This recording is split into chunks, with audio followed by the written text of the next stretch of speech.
This is rock star stuff up here right now. What's up? Well, we got an economic rock star on the way. So, good evening. I'm Ware Harmon. I'm the executive director here at Town Hall Seattle. It's a sincere pleasure to welcome you to tonight's appearance by Robert Reich, presented by Town Hall and the University Bookstore as part of our Civic series here. Support for these programs is provided by the Boeing Company, the Real Networks Foundation, and the True Brown Foundation, as well as The Stranger and KUOW. Dr. Reich will speak for about 45 minutes, after which he will take questions from the House.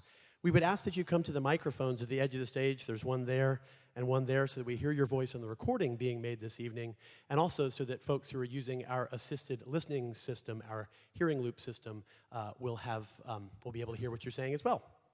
After the Q&A, Bob will be signing copies of Saving Capitalism at the University Bookstore table, which is down those stairs and in our north lobby tonight. We're expecting a longish signing line, so it'll actually snake down the stairs and into that north lobby. And you'll want to get a copy of the book after what you hear tonight, because there's lots more to learn. And after that, we hope you'll join us for a glass of wine and conversation about what you've heard in our south lobby cafe space. Before I introduce Bob, I want to mention some other events upcoming here at Town Hall. On Tuesday, the 20th of October, we will welcome Jack Nisbet, the author of Sources of the River, in conversation with John Marsliff and David Montgomery on the ancient places of the Pacific Northwest. On the 28th, Alone Together author Sherry Turkle will discuss how we can reclaim conversation in a digital age.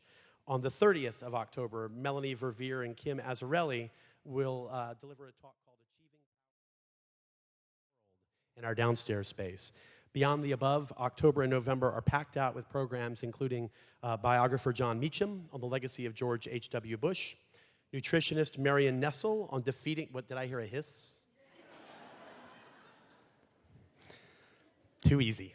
Okay, a nutritionist Marion Nessel on defeating the big soda companies, Roberta Kaplan, the lawyer who successfully argued to overturn the Defense of Marriage Act before the U.S. Supreme Court, that's this Wednesday, swimmer Diana Nyad, physicist Lisa Randall, science historian Simon Winchester, October 30th appearance by Dom Flemons of the Carolina Chocolate Drops, and KEXP's John Richards with his now annual tradition. It's a live edition of his radio show Death and Music, which is a tribute to family members who have passed away in the last year. That's a small sample of what's upcoming at Town Hall. As I like to say, the best way to support all of this and to stay in touch with all of this is to become a member. Memberships start at just $35. Proceed gently north from there. Your membership gets you seats down front for our events, which is very useful on a night like tonight, I think. Discounts on book purchases and some ticket purchases. We'll send you a calendar in the mail every month. But most important, you join a cohort, a group of about 4,000 folks from around this community, around the region, I should say, who every year make this program possible for everyone. Town Hall last year offered 427 events for 107,000 people, and trust me, it's only possible through the support of our members. So if you like what we do here, I hope you'll consider joining us. And to those of you who are members, we sincerely appreciate your support. One last point before I give it over to Bob. This building will turn 100 next year, and we are in the very earliest public phase, I should say stage, of a capital campaign to give it and our whole Town Hall community a new century of life. You'll find out more about this work in our October calendar, and still more on a new website, lovethistown.org. You can check it out and join the effort by signing the declaration of support for this building and for this community that we've built here together. And now to our guest. The political economist and political commentator Robert Reich has served in 3 presidential administrations and was the Secretary of Labor under President Bill Clinton from 1993 to 1997. He is currently the Chancellor's Professor of Public Policy at the Goldman School of Public Policy at the University of California, Berkeley. He's been widely published, appeared as a guest on nearly every major news and opinion program, and has been named both one of the 10 best cabinet members of the century by Time magazine and one of the most influential business thinkers by the Wall Street Journal.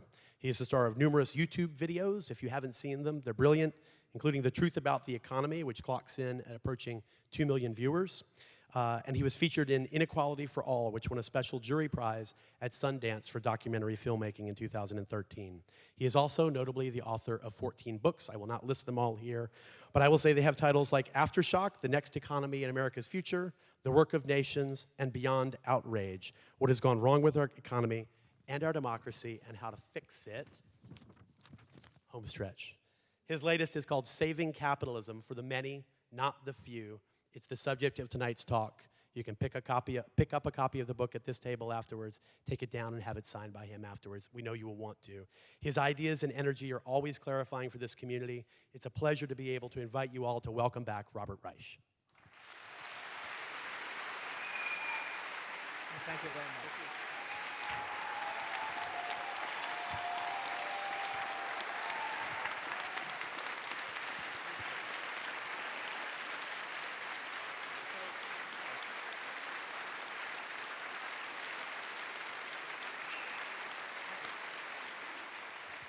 It is so great to be in Seattle, and I love Seattle. I love Town Hall.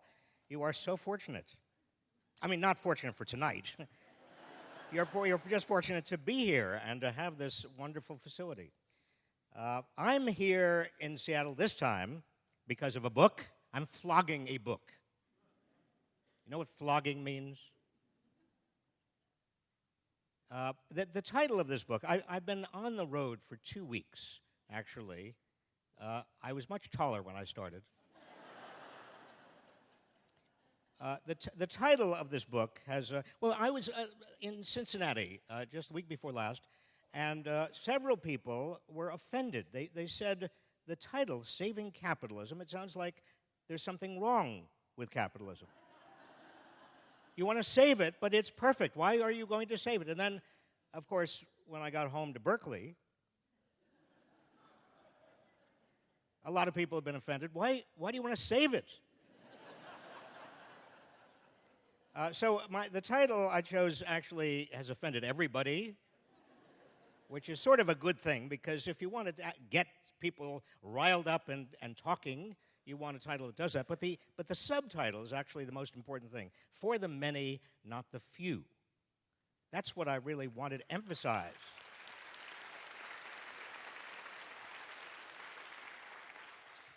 And the reason, I'm going to put this down here, the reason that both those people who are offended because it sounds like I'm critical of capitalism, and both those who say, why save it, may not quite get the central issue, which is making the system work for everybody, is because we have been for years involved in a debate that I think is increasingly irrelevant.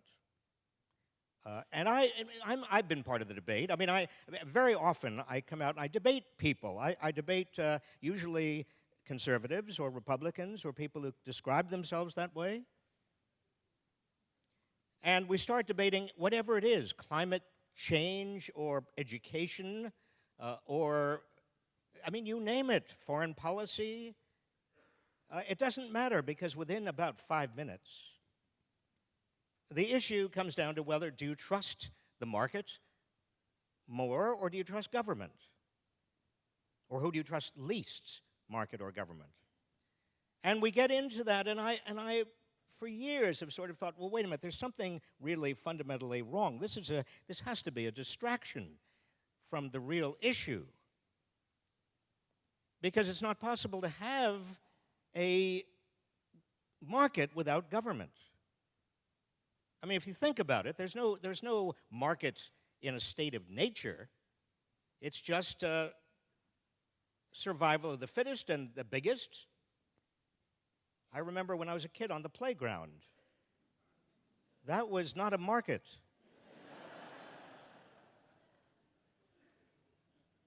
No, a market is a mark of civilization in the sense that there are rules. You need rules to have a market. You need rules about even the most basic, fundamental things. What is property? Now, we think we know what property is. No, we change our minds collectively about the meaning of property over time. 150 years ago, a lot of people assumed that it was possible to own other people. And we had a big civil war over that definition of property. Now, the most important form of property is intangible property. In fact, it's property that's called intellectual property. And the rules governing intellectual property, what is intellectual property? I mean, can the genome be owned? Class?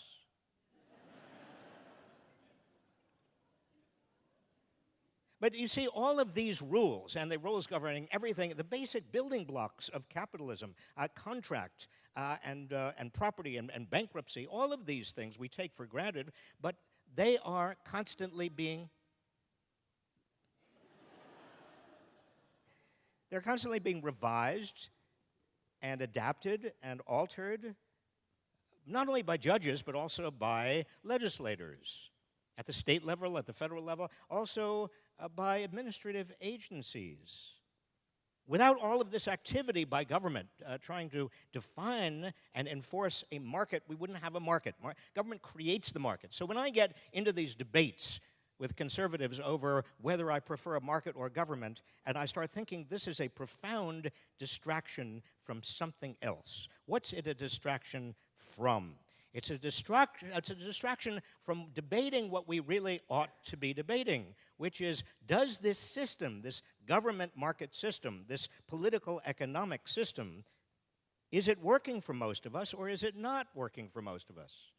And if it's not working for most of us, why isn't it working for most of us? Who is it working for, and why is it working for them and not for most of us? That's what we ought to be debating, but we're not debating it. You know, very often I go through airports, as I did this morning coming into Seattle, and people who I don't know, complete strangers, come up to me.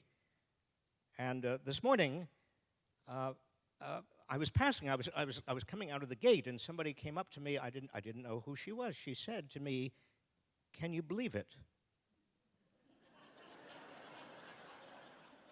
Now, I think the reason people come up to me who I don't know is that I'm rather conspicuous. Because last week, I was coming out of Cincinnati, and somebody, a fellow who I had never seen before, came up to me and he said, "What's going to happen?"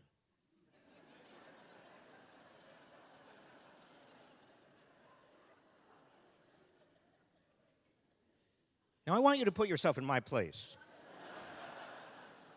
I mean, you're walking through places, airports, public places, and people are coming up.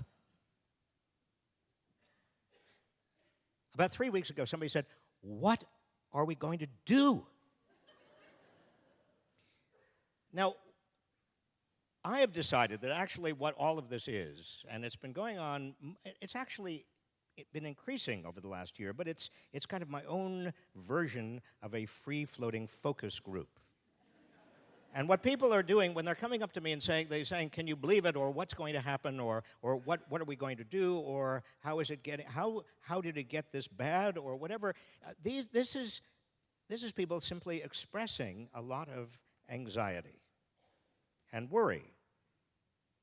And they're not specifically focusing on one aspect of this political economic system. They're talking more generally to themselves or to me, or however they're talking. And what they're actually saying, I've come to understand, is there is something profoundly wrong. Whether it's that our democracy isn't working or the economy isn't working, there's something profoundly wrong. They know this. Most people, and if you go to opinion polls, official opinion polls, you see the same thing. Increasingly, people sense that the system is not working. Now, part of that gradual dawning understanding is that most people know that even at this point in the economic recovery, and we are, since 2009, we've been in a recovery. Truly, we have been in a recovery. What I mean by a recovery is that we hit bottom in 2008, 2009, and we've been getting better. You see, all of you are looking incredulous. No, I'll tell you why. We've been getting better, but most people do not feel that they've been in an economic recovery. That's the reality. In fact, the median wage has barely budged. Median household income is actually below what it was in 2009. And sometimes when I talk about the median people are a little confused because somebody said to me recently, well, the average income has gone up, hasn't it? And I say, yes, the average has gone up, but the median hasn't. There's a difference. The basketball player Shaquille O'Neal and I have an average height of 6'2".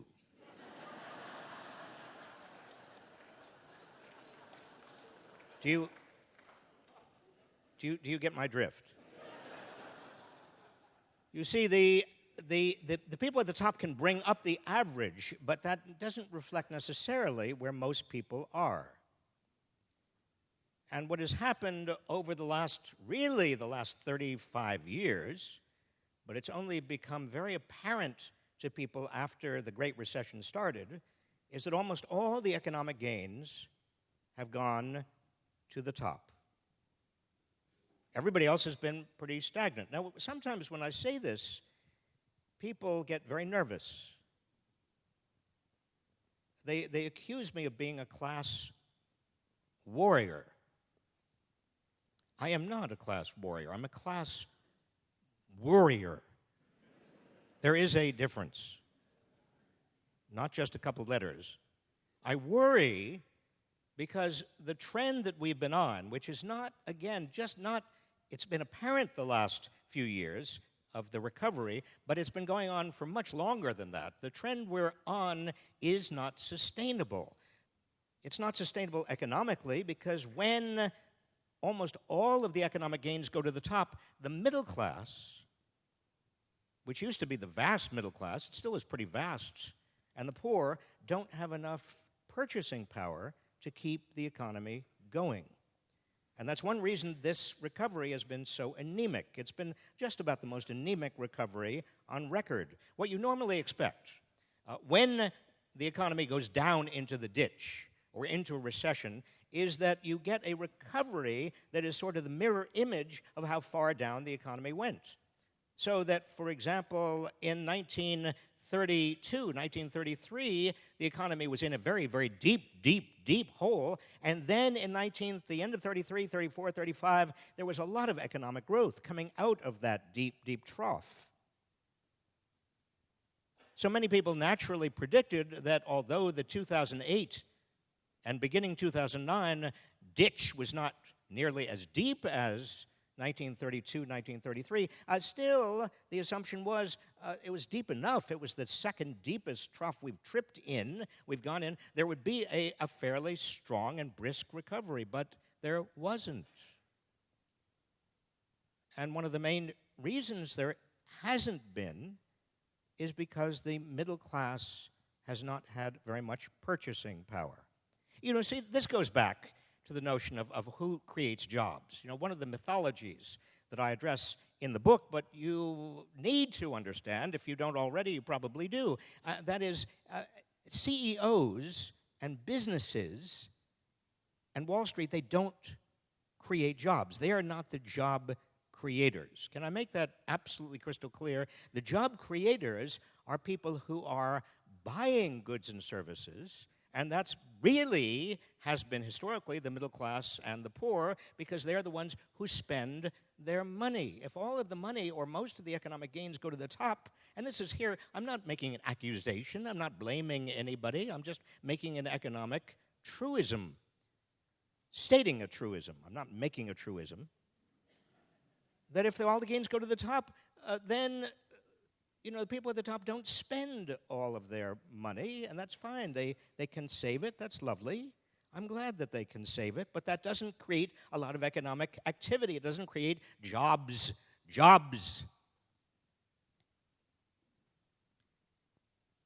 And so what you want to do is you want to arrange and organize the economy in such a way that you have more widespread prosperity, not only in ethical and moral terms, but also because it keeps the economy going. The other problem with the widening inequality we have had and experienced, and we still are experiencing it, is that people at the top don't just save their money, they also invest it in politics. And I use the word investment advisedly. Because it's not that a lot of people, I'm sure some people are spending fortunes on politics out of the goodness of their hearts because they feel very strongly about Marco Rubio or whomever. Maybe they do. I don't know. But the point I want to make is that many people who have a great deal of money and are putting a great deal of money into politics are not doing it out of the goodness of their hearts. They're doing it because they expect a return on that investment.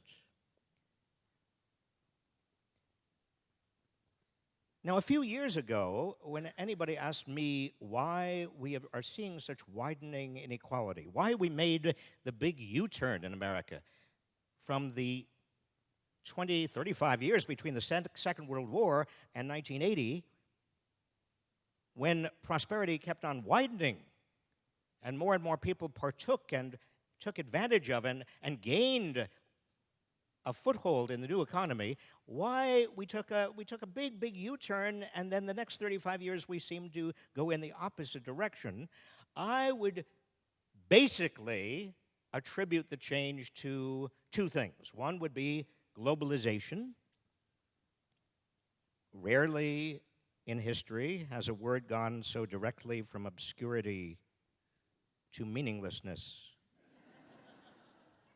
without any intervening period of coherence as globalization. But what I'm essentially talking about is that, when we globalized, when the United States became more integrated into a global economy, beginning in the late 60s, 1970s, with container ships, cargo ships, satellite communication technology, all of that, inevitably, jobs were outsourced. The production process became parceled out to wherever people could do things most cheaply, and some Americans lost their jobs, or lost good jobs. And I would also talk about technology. Technology and technological change would also displace a lot of people, and those were the two culprits that I always talked about, globalization and technological change.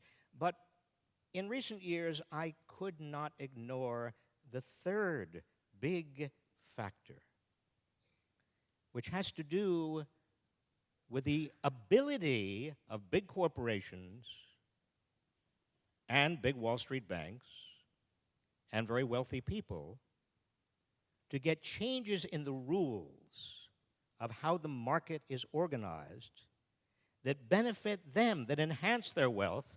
And you see what happens. You get into a compounding kind of circle, a vicious cycle in which, as more and more money from the top becomes relevant in setting the rules, those rules become more and more favorable to the people at the top, and that further enhances their income and their wealth and their ability to fix the rules. Now, that in turn means that, if you followed my argument so far, there are a lot of internal, what I might call pre-distributions upward, that we don't see, that are inside the market, that most of us actually are redistributing or pre-distributing. I like the word pre-distributing because when we talk about redistributing, that's sort of after all of the market transactions are finished. But the pre-distributions happen inside the market. Let me give you an example. Americans pay more for pharmaceuticals than any citizens of any other rich nation.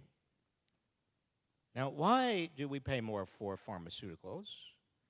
Partly we pay more for pharmaceuticals because, for example, the rules, and I want to come back to the rules of the market, one set of rules says it's perfectly okay in the United States for proprietary drug manufacturers to pay off generic drug manufacturers to delay the introduction of generic versions of the proprietary drugs even when the patents are finished. That's called pay for delay. That is not legal in most other advanced countries. It is legal here. Why is it legal here? Class? It's legal here because those large pharmaceutical companies and a lot of others who have an interest in maximizing the profits of those companies have a lot of influence in Congress and a lot of influence in terms of shaping the rules of the game. There was a time not long ago when it was possible for seniors, or for anybody for that matter, to buy their pharmaceuticals from Canada. It's much harder to do that now. Why?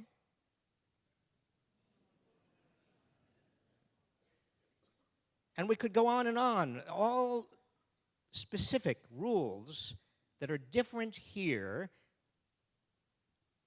than they are in other places. The government in the United States cannot use, by law, cannot use its huge bargaining leverage with Medicare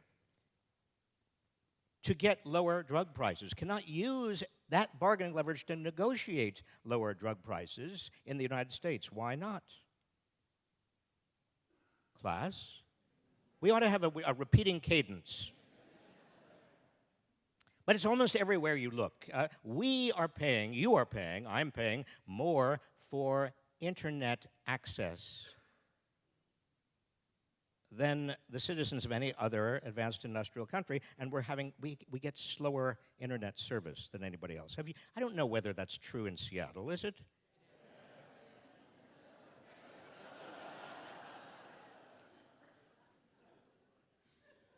Well, now, that also is what I would call a pre-distribution upward. Pharmaceuticals, the fact that we're paying more because the laws and rules have been tilted in the direction of the pharmaceutical companies, that's more money out of our paychecks that goes upward to CEOs and to executives and to big shareholders. That is a pre-distribution upward. With regard to internet service, it's exactly the same thing. That's a pre-distribution from our paychecks upward. 80% of Americans have no choice of internet service provider.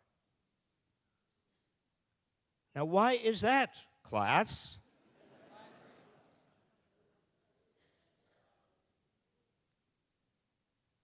Or take really almost any industry or almost anything that we would consider to be kind of inevitable, kind of part of the market. Part of the market. The market is just inevitable. The market is doing all of these things. No, the market is not doing all of these things. The 5 largest Wall Street banks in 1990, just as I was about to become Secretary of Labor, I was interested in Wall Street banks and finance. I had been at the Federal Trade Commission, so I was following these things. The 5 largest Wall Street banks in 1990 had about 10% of all of the banking assets of the United States. Now, if you move forward in time to the year 2000, you find that the 5 largest banks had, by then, 25% of all banking assets. And now, today, the 5 largest banks, remember, we've gone through a banking crisis. We had a taxpayer-financed bailout under the rubric it was called TARP, T-A-R-P. Never have I heard an acronym that so accurately reflected the hidden aspects of something.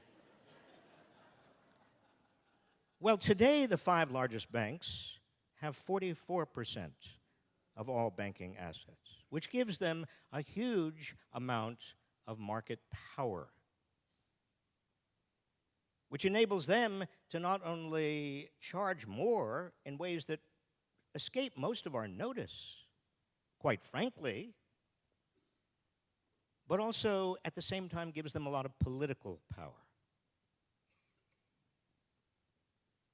Have you noticed, for example, that none of the big banks on Wall Street passed the test of whether they could be engaged in orderly winding down of their operations if they got into trouble? None of them passed the test. And what was the consequence of none of them passing the test? Nothing. How many bank executives have gone to jail for anything that occurred in 2007 or 8 or 9 or none. And why is that, class? You see what I'm getting at here. That is, the entire market.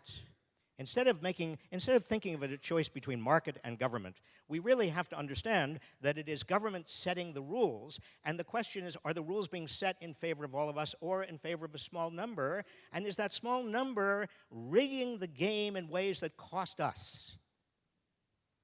And the answer is yes.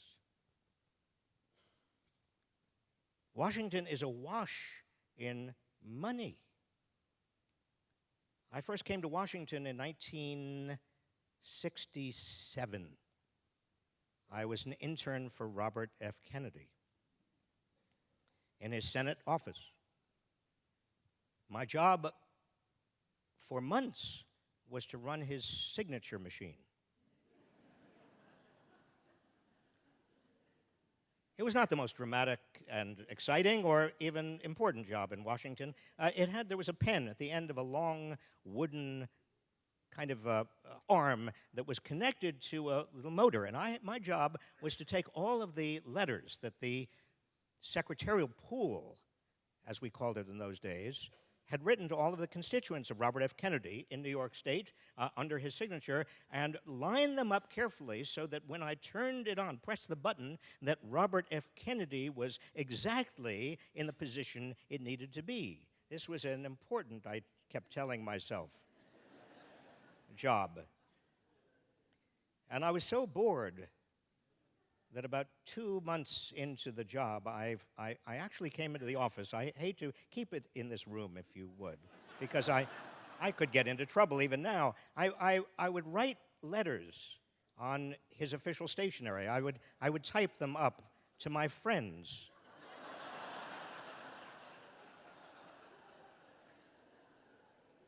Dear Mr. Dworkin, congratulations on having the largest nose in New York State. Robert F. Kennedy. You know, they still have these. They have my friends have framed letters. And then one day, I was standing there in the Senate hallway, and Robert F. Kennedy, came out of the bank of elevators right in front of me. I was stunned. I had seen him only rarely. And he was surrounded by his aides, and he stopped for a minute when he saw me. And he said, "How's the summer going, Bob?" Bob? He knew my name. I was floored. I wanted to say something, but my mouth opened. And I couldn't. But had he asked me at that moment to run his signature machine for the next 6 months, I would have said yes. Washington was an exciting place. It was not necessarily a great time in our nation's history. I mean, the cities were starting to burn. The next year, Martin Luther King was assassinated, and Robert Kennedy himself was assassinated. And we were into Vietnam, and we were then elected Richard Nixon. These were not great times in America. But being in Washington in the middle of some of it, even running a signature machine, I felt was somehow ennobling. And Washington was not a beautiful, rich, restaurant-infested, with thick napkins and heavy silverware. No, in fact, on the rare occasion when somebody from industry wanted to take me out to lunch, I would choose a cockroach-infested restaurant on Pennsylvania Avenue, and they would never bother me again, these people. It was a kind of a, well, it was not a beautiful city, but it was a city that had its own sense of doing the public's business. In those days, only about 6% of retiring members of Congress went into lobbying. 6%. Today, 50% of retiring members of Congress, regardless of party, go into lobbying. Why the difference? Because there is so much more money to be made.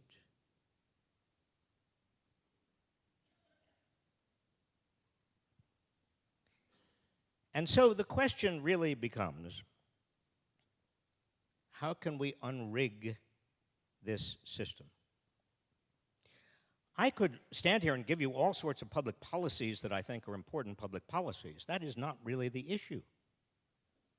We could all agree in this hall, we could all agree on maybe a dozen public policies. We could say, these are good ideas. Let's make sure that they are done. But even that agreement would not go very far. Because if the moneyed interests are in as much control as they are, even the best public policies are just words. And so I devote the last third of the book to what we do, where we are going, and what must happen. And it seems to me almost inevitable that we are on the cusp of, in fact, we may already be living through and not know it. Sometimes these things happen. A change that is very fundamental in our politics.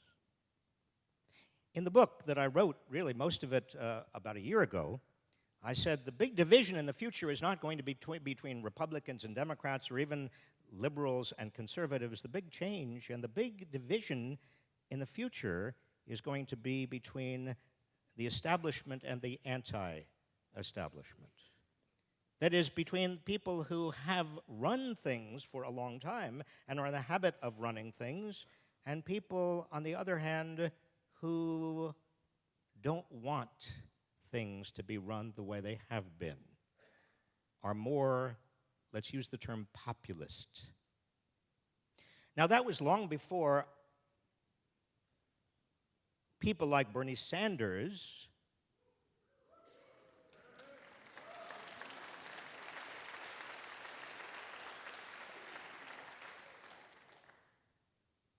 or Donald Trump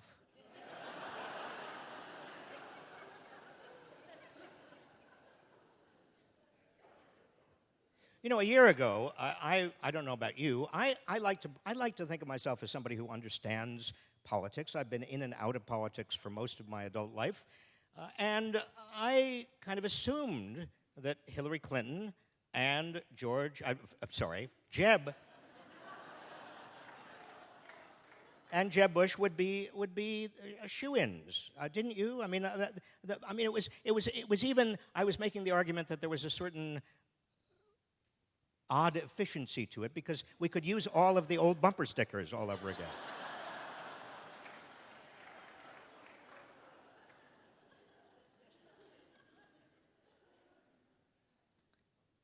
But something is happening.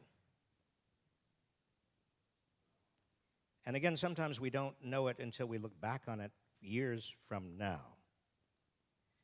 But all of those people who stop me in airports and say, what are we going to do? All of the people who are sensing that the system is filled with upward pre-distributions. They don't actually see them, but they feel them. They sense them.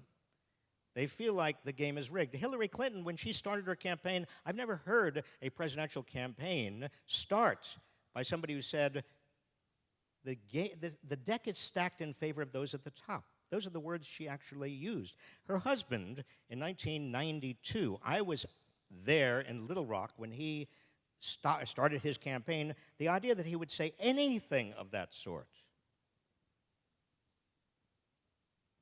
would just be out of the question.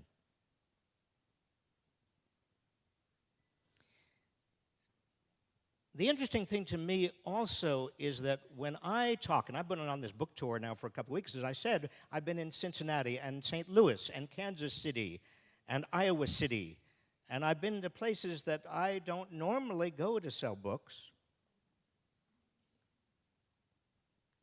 But when I've talked about the importance of busting up the big banks or getting rid of corporate welfare or getting rid of crony capitalism or opposing the Trans-Pacific Partnership, do you know that every one of those issues I just mentioned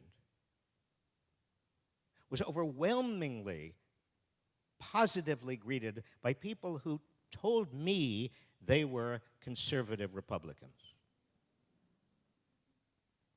Something is happening.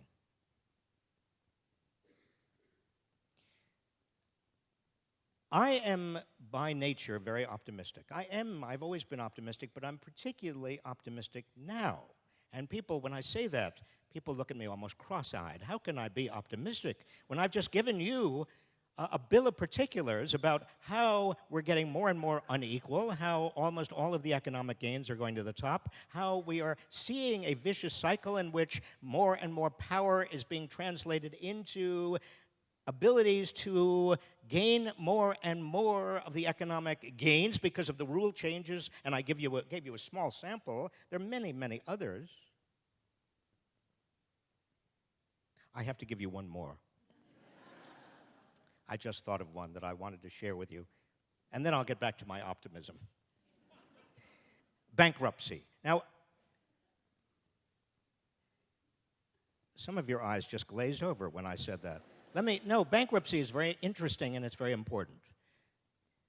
Because the rules of bankruptcy, we have a bankruptcy code, and according to the bankruptcy code, if you are a big corporation, if you are a certain presidential candidate who has allegedly a certain amount of money, you can declare bankruptcy repeatedly and shield your assets from the consequences of risks that you take. But if you are, for example, say a homeowner who gets caught in the downdraft of a recession, a big recession, and you owe more on your house than the house is worth, you cannot use bankruptcy to reorganize that mortgage debt.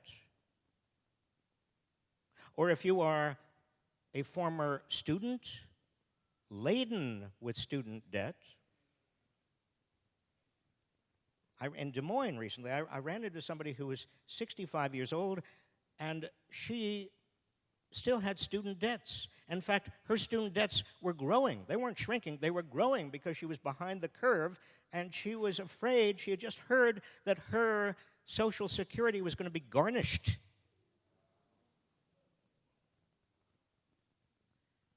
So why is it that bankruptcy is sort of selective? Why does the bankruptcy code make those kinds of distinctions? Class? It's everywhere. So back to my optimism. I'm optimistic, number one, because if you look back in American history, what you see repeatedly about every 40 or 50 years is a pattern that capitalism gets off track. It gets off track in the ways in which we've witnessed. That is, more and more of the gains start going to people at the top, and then you have an upsurge of reform. In the 1830s, the Jacksonians were not against capitalism, they were against aristocracy.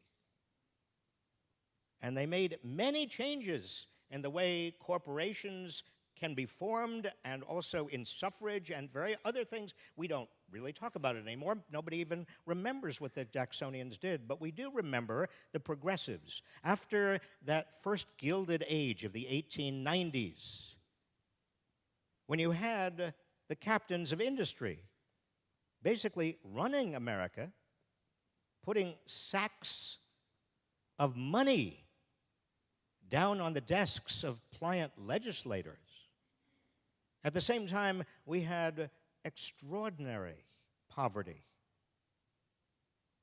in our cities, immigrants teeming. We had corruption, we had inequality much, much greater than we have today. well, what did we do? If we were together in this hall in 1900, we would sort of be saying, well, there's nothing that can be done, is there? I mean, it's just out of control. The system stinks. We can't save capitalism. Throw it out. But then came 1901, and almost by accident, nobody even assumed that Teddy Roosevelt had anything in him. That's why he was stuck in there as vice president. But he became president accidentally, and he didn't lead progressivism. He allowed progressivism to explode.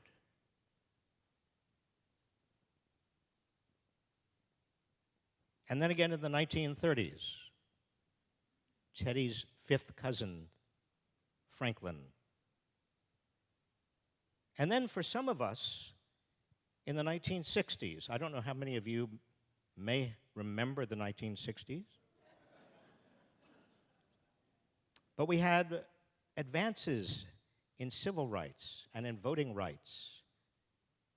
And we took seriously our obligation not only to overcome racial segregation, but also to expand the circle of prosperity.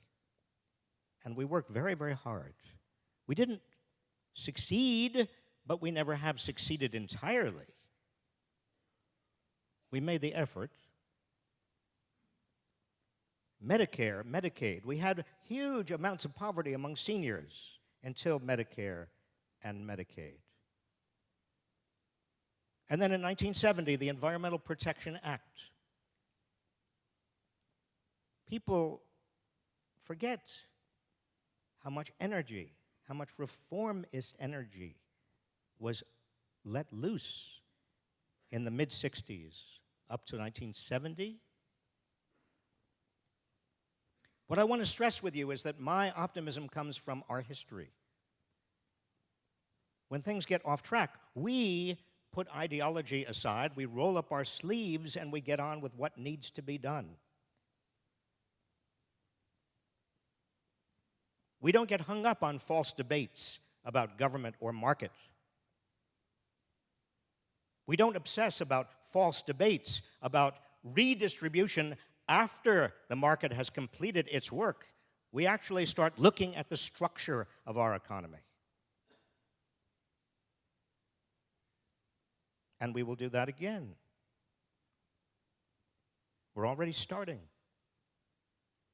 My optimism also comes from a second source, and that is that when I have not been in government, I have been teaching.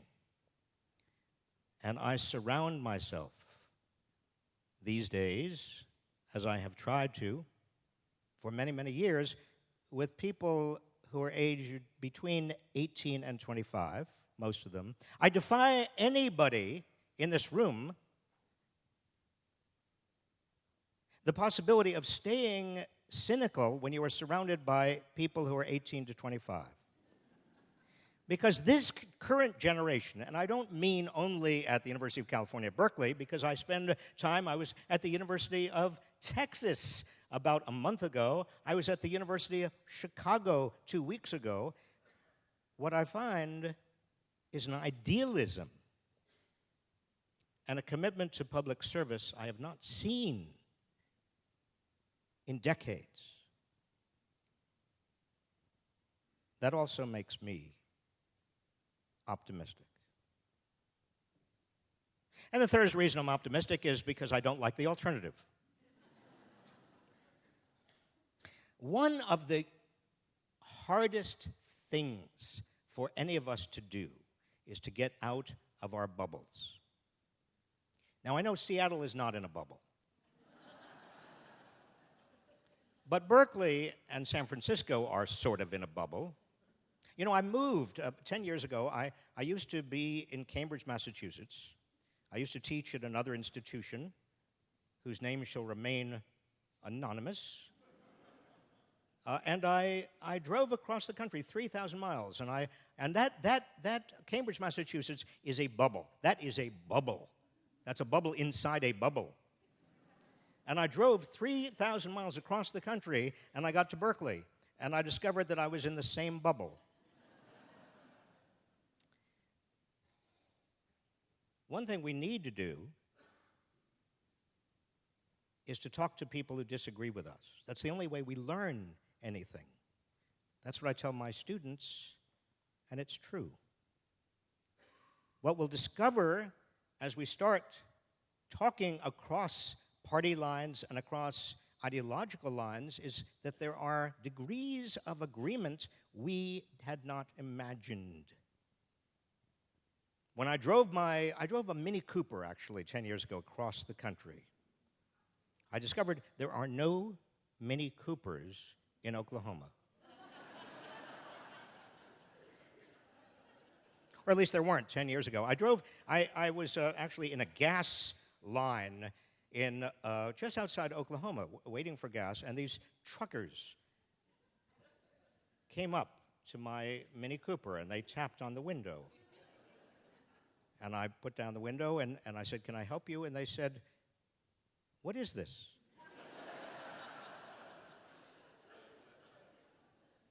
I said, "It's a Mini Cooper." And then one of them said, "How does anybody fit in there?"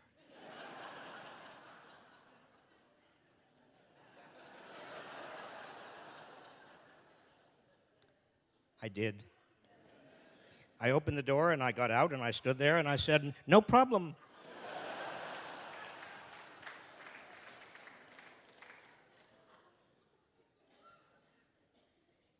And then I said, "I'm from Massachusetts. We're all under 5 feet tall."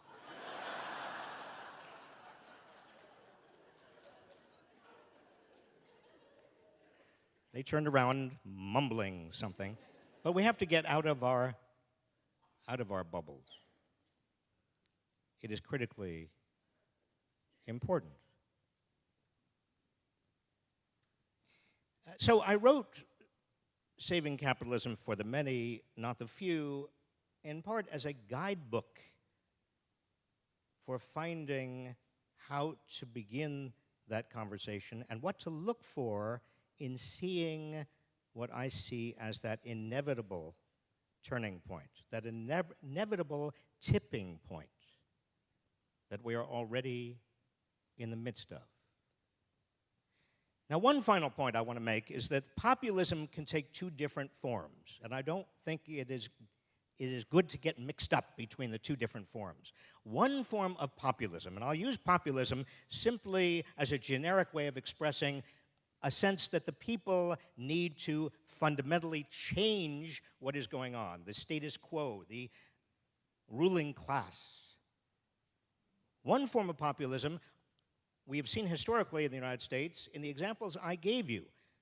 Let's call reform populism. Reform populism stands for the simple proposition that we've got to make our democracy work. And making it work also makes our economy work. As Louis Brandeis, the Supreme Court Justice, once said, we can have vast wealth in very few hands, or we can have a democracy, but we can't have both. But the second kind of populism that is not as homegrown as the first kind is still lingering historically in America, and it's a very different kind of populism. I call it authoritarian populism. That kind of populism is as angry as reform populism, is as committed to fundamental change as is reform populism, but authoritarian populism is not about democracy. It's about following a strong man who says, don't worry, I will do it. I'm strong enough and big enough and tough enough. I will do it. Don't even ask questions. And by the way, most of your problems are because of them. Authoritarian populism is about scapegoating. Now again, in this country, we have not seen that much. In every one of the periods that I suggested to you, there were authoritarian populists around.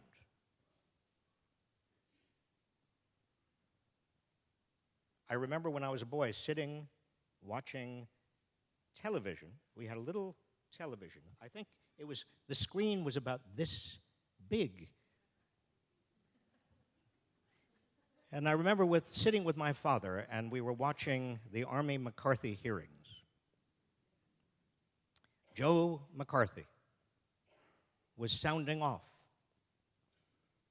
And I remember my father, who was not the kind of person who would explode in anger. But I was only about 8 years old, I think, or maybe 7 years old, and he, sitting next to me, scared me because my father said, "Son of a bitch!" I didn't know what it meant, but it sounded horrible, and he was talking about Joseph McCarthy. And then some of you may remember a man named Joseph Welsh, who said, "Have you no decency? Have you no shame?" And Edward R. Murrow. And the country basically put an end to that kind of, that type of, that brand of authoritarian populism. I bring it up only because it is part of the story we are now in as well. And I don't have to name names. Citizenship requires more than voting and paying your taxes and serving on juries. Citizenship requires active participation. Active participation. This is what I tell my students. If we're going to have a successful reform populism, it means you have got to be directly involved.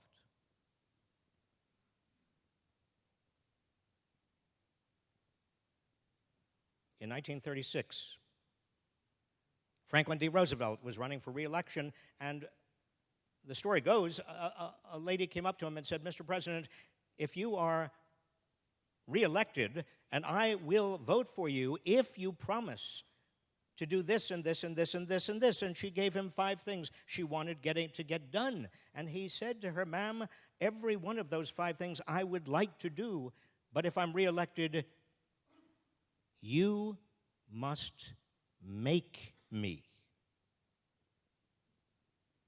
And what he meant was something that I discovered every time I served in Washington. You can have the best people in Washington, but the moneyed interests, even before Citizens United, the moneyed interests and the status quo interests and the special interests will prevent good things from happening unless good people outside of Washington are mobilized and organized and activated and energized to make sure the good people inside Washington make them happen. It's not a spectator sport. You here in Seattle have accomplished a great deal. I was here about a year ago congratulating you on getting a $15 minimum wage. Not easy.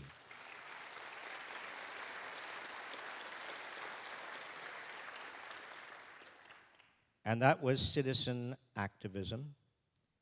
It was moving, organizing, mobilizing. The challenge in front of us is huge. But if history is any guide, we will prevail. Thank you.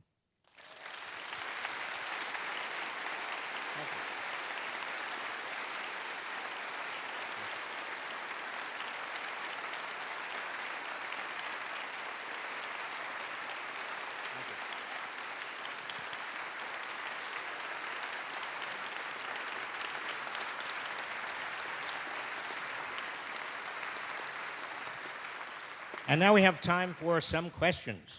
Perfect. And I hope we have time for answers. If Yes. people want to queue up on either side, just keep your questions concise and in the form of a question. Thank you. We've got about 25 minutes. Hello? Okay. Well, I had originally intended to ask you something on Glass-Steagall, but I feel compelled, and I know you can handle diverse subjects. I'd like to ask about war crimes, and explicitly that which we've seen with the bombing of the Doctors Without Borders hospital in Afghanistan. 12 doctors have perished, other citizens, including 3 children. And then now the recently released drone papers that go at the crimes around these predator drones, where they're saying that at least allegedly a 1 to 10 ratio of targets and civilians that are actually killed in this. And both of the chains of command of both those go to the top, to the President of the United States. Well, you have a question. I do have a question for you, and it is not whether or not No. Let me ask the question. Okay, Your question is... I'd like to ask not whether you think Obama is a war criminal. You can answer that if you'd like, but I'd rather ask... Wait, hey. Let him ask the question. I'd rather ask, why is there complacency amongst people who would have been screaming at Bush and Cheney and now sit back and don't do anything? What is the intellectual and moral complacency that has befallen on those of us that would have gone after somebody like if this had happened with Cheney? Well, I think it's certainly a good and important question about foreign policy under Democrats, and why is it that a lot of progressives who would be hollering if Republicans and Republican presidents and Republican administrations did certain things are relatively quiescent. Now, I think that it is not so much quiescence. My interpretation is this, and I want to put it in the context of what I shared with you a moment ago. When we had a draft, and almost anybody's children could find themselves in a foreign conflict, we had a degree of citizen activism about foreign policy that I frankly have not seen since. I'm not suggesting necessarily that we bring back the draft, but I am suggesting that we have now a kind of antiseptic foreign policy, one that does not touch us nearly as powerfully, poignantly, and deeply as foreign policy used to teach us and touch us. It also has to do with class. Look at the people who are actually over there, and consider how many people who are families of people over there you know, or I know, or we know.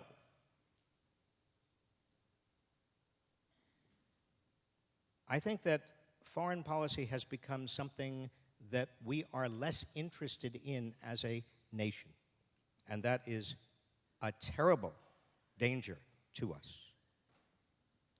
Yes, over here.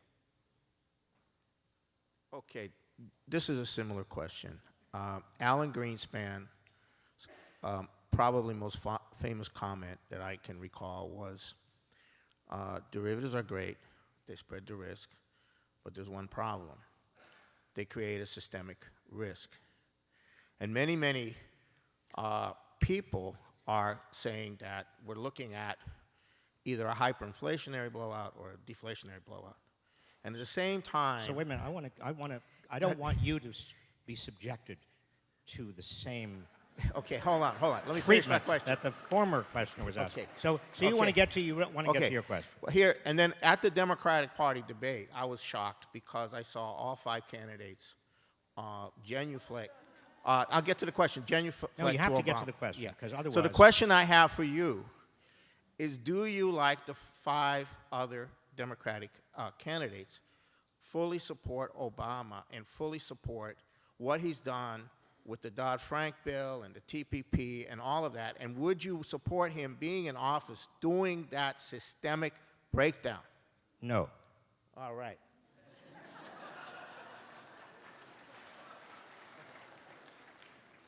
I have a question about those. I have a question about those young people that you're surrounded with at Berkeley, and it's about the power of the voting booth, because that's really the only real power we have to basically counteract political power.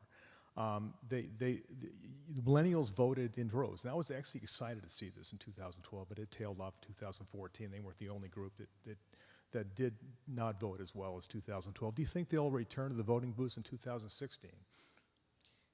Generally speaking, as we all know, midterm elections, when you don't have a presidential election, don't attract many people to voting booths.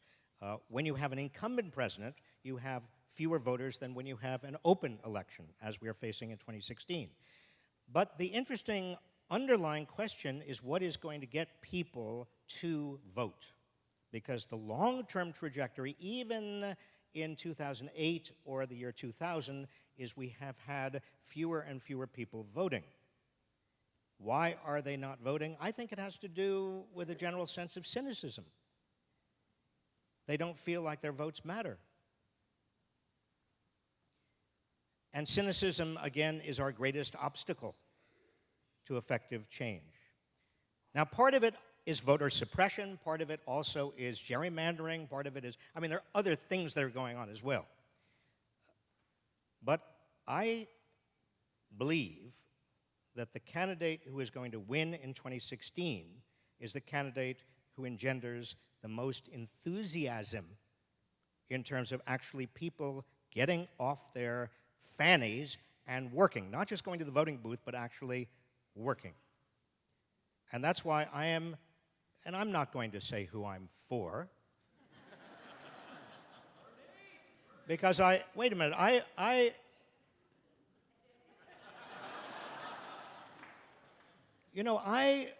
this is another factoid that I would ask you to keep within this room. I had a date with Hillary Rodham before she was married. When she was Hillary Rodham, when we were in college, we went out, just one date. I forgot about this until the 2008 election, when I got a call from a New York Times reporter saying that we have found a stack of her letters from college when she was at Wellesley, and she mentions that she went out on a date with you. And then the reporter asked, is there anything that you can remember from that date that might shed light on how she would perform as president?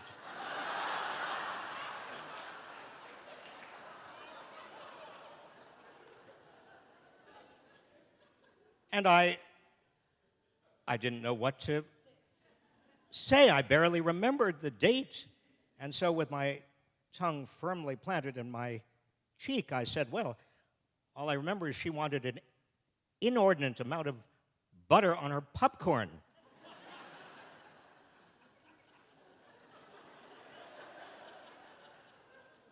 And then there was silence.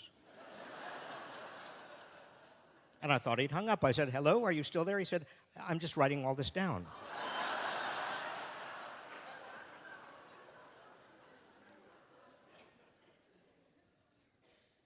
But I also have known Bernie Sanders, not as long as that. I didn't ever go out on a date with him. But I'm a great admirer of him, of his. I think that he has brought to this election a truth about the structure of the economy, such as I've been talking about, that people need to hear and want to hear. And that is why, even though he's not getting big dollars, and he's rejected big dollars, he is closing the funding gap. And when I looked just before I came over here tonight to find out whether Joe Biden had entered the race, I still don't know. I know Joe Biden fairly well. I've worked with him.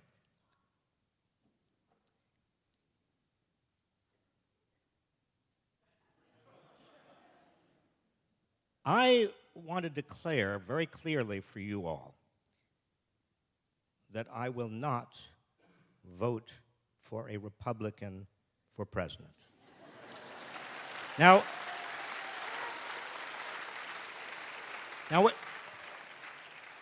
that doesn't mean I will never. It just means of this particular group, I cannot find one who I consider to be sane. I don't, that may be, you just wanted my opinion, right? I've now given you everything I have. Yes. Did I miss you? Yeah, okay. while I was working for U.S. Senator Patty Murray in Washington, D.C., I too ran the signature machine for Patty Murray. How but long I also did you was do really that? lucky. How many months? I did it for about 6 months, but it was not 6 months? totally. I mean, a full-time job there as a staff assistant, legislative assistant. But I Did didn't you sign write it any every letters day. to your friends? Yeah, and then I learned how to write it with my own hand, so I got to give up the machine. But I was actually fortunate enough to stand on the Senate floor as NAFTA was being adopted, actually when the Senate vote came. And I was proud and excited. And it seemed like one of the great things is it was in some ways helping Mexico, it's helping Canada. And I think it looks like they have a new leader in Canada, by the way. I don't know if you noticed that. Justin Trudeau.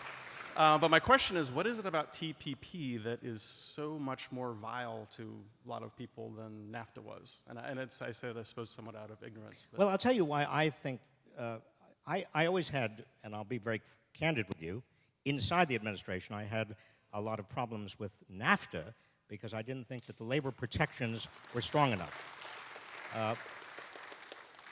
But when you're inside administration, you have a choice.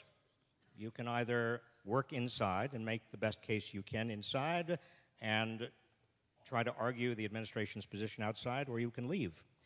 And I made that choice. The Trans-Pacific Partnership, though, is a much bigger problem. And that problem has to do with two things, both of which I've touched on a little bit tonight. One has to do with intellectual property. From what has been leaked, and I say what has been leaked, we don't know, and if it were not for the leaks and WikiLeaks, we would not have any clue what is in the Trans-Pacific Partnership. But from what's been leaked, we know that it gives the pharmaceutical industry even more intellectual property protection, internationally and even arguably inside the United States. Secondly, it creates something that was just a little bit of an acorn in NAFTA, but really has become a huge, giant oak tree that is very threatening in the Trans-Pacific Partnership, and that is a special panel that is outside the jurisdiction of any individual nation that allows global companies to assert that their profits have been hurt by health, safety, environmental, or even labor legislation that has been passed in any particular country, and in that panel get damages against that country for those health, safety, environmental, or labor regulations. Now, I consider that very dangerous. I rest my case. Yes. Hi, Robert. You may remember last year I came with my son, and he asked if he could come. This year my daughter asked if she could come. Hi. She wanted to know if we should have teachers move up with students each year so they get to know their students better so that they can learn better. That's your question. That's her question. That's a great question. My question was similar, that our family has gone through exactly what you describe. Bankruptcy that kept us from being able to keep our home, and all of my student debt still remains, even as a high school science teacher. And one of the concerns that I have is not just the redistribution of wealth upward, but the fact that with zero interest rates, major corporations and their major stockholders are simply buying back their shares and consolidating their position. It's worse than that. I know, that's the part that I have the most concern with. But let me answer, first of all, answer your question, which is a great question. Should the teachers move up with students from grade to grade? If you love your teacher, and your teacher, he or she is a great teacher, that's a great idea. Yeah, but maybe if you don't. You see, you got to be a little careful about these ideas. In terms of teaching generally, and you are a teacher, and I want to salute you. Thank you.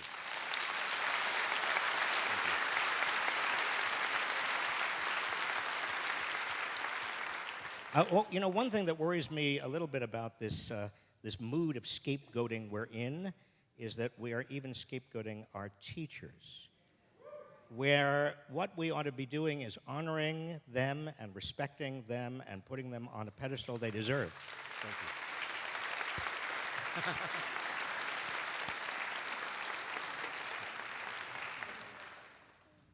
Bankruptcy. You wanted to talk about bankruptcy, but I don't remember your question because I was so overwhelmed with all of the questions. Just the fact that it is so impossible for someone who is caught in the mess to be able to get out of it. Yeah, it's right? hard because the compounding of the interest itself, this 65-year-old that I met recently who told me that she was going to be garnished. She was afraid that her Social Security checks were going to be garnished. She had more debt now than she had before, even though she was making more payments. We're now in the same spot. We're in the same spot. That is ludicrous. Yes. Again, go back. Play the tape back. You don't remember. But in the 1960s, we had public universities where the tuition, I know it's a little boring. It's actually, this is important for you. When the tuition was zero.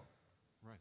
You know, the great movement we had in the 50s and 60s to establish free public higher education was seen as an extension of our K through 12 movement for free public education. And we have completely lost sight of that. This makes it very difficult to motivate my students when they don't really see any possibility of a future beyond their condition. Well, it's going to be changed. Yes. Just giving you a heads up, we only have time for a couple more questions. We have two more? 2 more, yes, thank you. 2 more questions. Speaking of the rules, I also wanted to ask you about TPP. As I understand it, earlier this year, you expressed the opinion that the Trans-Pacific Partnership was very nearly dead. I wanted to ask if you are still of that opinion, and if not, what can we do about it? Well, I keep thinking it's dead. And then it's like one of those monsters that keeps on opening its eyes again. I thought it was dead originally. I didn't think that there was going to be fast track. There was huge opposition of fast track. And then it was cobbled together, enough votes to get fast track. And then I thought it was dead because a lot of the signatories didn't like it. And then it has got back to the vote. There are 90 days. Congress has 90 days. Once it gets a final copy, essentially, of that treaty, 90 days to decide on it. I still believe it unlikely that there are going to be enough votes for it. Hillary Clinton coming out against it, I don't care whether she was sincere or insincere, she took the rug out from under Barack Obama and the Republicans. And the Republicans are in such disarray in any event. I don't think that that Congress is capable of doing anything. So which I ordinarily would say is not, is a mixed blessing, but in this case, I think it is a very important blessing. So let them know. Let your members of Congress know exactly how you feel. And if you have any relatives or friends in Nebraska, Oklahoma, Iowa, Ohio, do you? Well, talk to them and make sure they also register their views. Yes, this is the last question, and it better be a great question. All right. I don't want to put any pressure on you at all. All right. Dr. But I Reich? would like a question that allows me to summarize.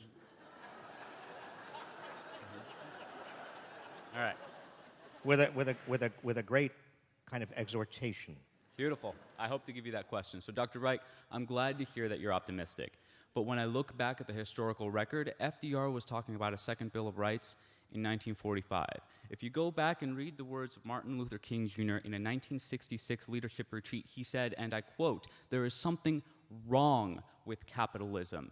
It is time for America to move towards a democratic socialism. I believe in the right," and this is not an exact quote, but it's pretty close, "of a guaranteed universal basic income." We live in a time where technology is creating more and more automation, where more and more people will be put out of jobs by programmers until programmers put themselves out of jobs. That's just the way the world is going. Do we really need capitalism? It isn't a universal basic income. isn't a universal gob.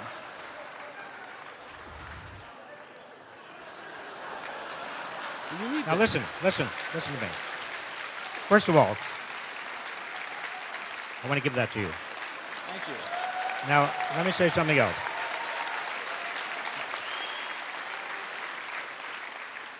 The last 2 chapters in that book make the case for a universal basic income. Woo! All right?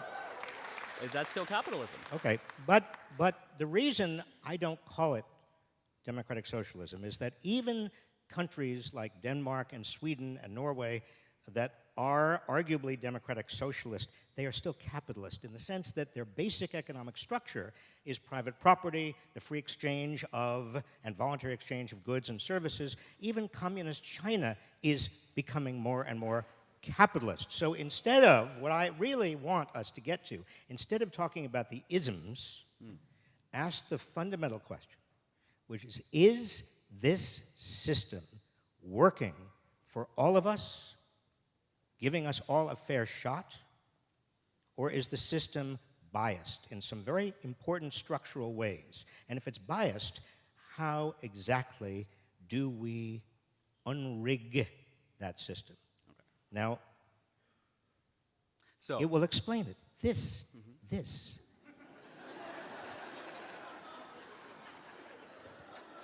So Bill Maher had a great conversation with Bernie Sanders about this, right? Bill Maher challenged Bernie, and he said, listen, I think the biggest problem with your campaign is that you say you're a socialist. 48% of Americans, more people would vote for gay people and black people than would vote for a socialist. Maybe, it seems to me that your answer is as well saying that we want to stay away from the isms because they're scary words. They're scary unnecessarily, and I have been an informal advisor to the Bernie Sanders campaign, and as recently as yesterday, I made it very clear that I thought it was not helpful to talk about democratic socialism. So, but wait a minute. But your point is. Isn't it time for progressives to be loud and proud about saying we do believe in a universal basic income? We do believe we do believe these principles. Well, we do believe democratic socialism. We do believe in a system that works for all of us. Exactly. We don't believe in an oligarchy. We don't believe in an aristocracy. We don't believe that there should be people called the working poor who are working full-time and poor. Right. We don't believe that there should be non-working rich in as many people have. And we believe not in pure equality, that's silly, but we believe that we should have a system in which everyone has a chance, and real chance to make it, and everybody moves upward as the economy improves. That CEOs making 300 times the average worker salary is absurd. Right. And we could go on with what we believe, but we believe fundamentally that there is a moral core of the system, whatever you want to call the system.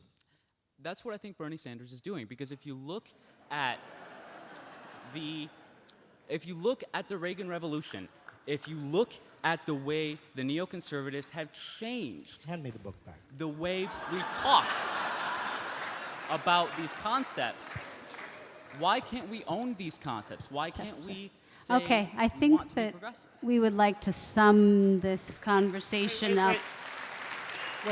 Wait. I was just about to bring this to a close with a great crescendo. Please. And that's the...